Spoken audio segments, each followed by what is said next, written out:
राजस्थान का खनन क्षेत्र इन दिनों पर्यावरण और वन स्वीकृतियों की लंबी प्रक्रिया से जूझ रहा है। सैकड़ों खदानें और कई नीलाम खनिज ब्लॉक जरूरी मंजूरियां नहीं मिलने की वजह से शुरू नहीं हो पा रहे। इससे खनिज उत्पादन, राजस्व और रोजगार पर असर पड़ने की आशंका बढ़ गई है। रिपोर्ट देखिए। राज्य में लघु खनिज क्षेत्र में 249 बंद खदानों के पर्यावरणीय स्वीकृति और 65 वन स्वीकृति के मामले लंबित हैं। वहीं अरावली और गैर अरावली क्षेत्रों के 26 प्रमुख खनिज ब्लॉक भी आवश्यक मंजूरियों के अभाव में आगे नहीं बढ़ पा रहे हैं। खनन विभाग के सामने सबसे बड़ी चुनौती पर्यावरणीय स्वीकृतियों की लंबित प्रक्रिया है। बजरी खनन से जुड़े 62 ईसी प्रकरण विभिन्न स्तरों पर अटके हुए हैं, जबकि कई मामलों में अतिरिक्त दस्तावेज और स्पष्टीकरण मांगे जाने से मंजूरी प्रक्रिया और लंबी हो रही है।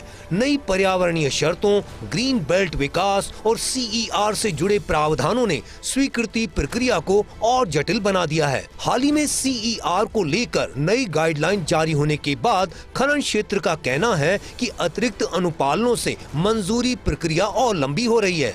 सबसे बड़ी चुनौती अभयारण्यों और राष्ट्रीय उद्यानों के आसपास स्थित खनन पट्टों की है। सुप्रीम कोर्ट के निर्देशों के बाद संरक्षित क्षेत्रों की सीमा से 1 किलोमीटर दायरे में खनन पर प्रतिबंध है, जिससे बड़ी संख्या में खनन पट्टे प्रभावित हो रहे हैं। प्रतिबंधों के कारण राज्य के 240 खनन पट्टे प्रभावित हैं। इनमें सरिस्का क्षेत्र के 101, कैला देवी क्षेत्र के 97, रामगढ़ विषधारी के 30 और रणथंभौर क्षेत्र के 12 खनन पट्टे शामिल हैं।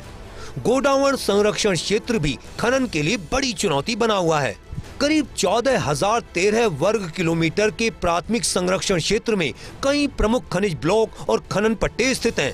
इस क्षेत्र में लगभग 4,800 मिलियन टन चूना पत्थर भंडार होने का अनुमान है। वर्तमान में 9 खनन पट्टे संचालित हैं। 9 मामलों में LOI जारी किए जा चुके हैं, जबकि 7 ब्लॉकों की नीलामी प्रक्रिया जारी है।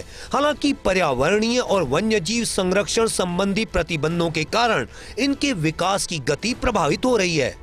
विशेषज्ञों का मानना है कि पर्यावरण संरक्षण और आर्थिक विकास के बीच संतुलन नहीं बनने पर खनिज उत्पादन, निवेश और रोजगार प्रभावित हो सकते हैं। वहीं पर्यावरणविद संरक्षण को प्राथमिकता देने की बात कर रहे हैं। ऐसे में राजस्थान के सामने सबसे बड़ी चुनौती विकास और पर्यावरण के बीच संतुलन बनाते हुए लंबित स्वीकृतियों का समाधान निकालने की है। प्रदेश की 249 खदानें ऐसी हैं जो ऑक्शन होने के बावजूद भी संचालन में नहीं आ सकी हैं। कारण या तो पर्यावरण मंजूरी ना मिलना है या फिर वन विभाग के नियमों की वो पेचीदगियां जिनकी वजह से स्वीकृति नहीं मिल पा रही। ऐसे में ACS अपर्णा अरोड़ा ने विभाग के अधिकारियों को कहा है कि वो विभागों के साथ समन्वय करके इनमें जल्दी ही खनन कार्य शुरू करवाएं। कैमरा पर्सन सुरेंद्र सैनी के साथ Nirmal Tiwari, First India News, Jaipur.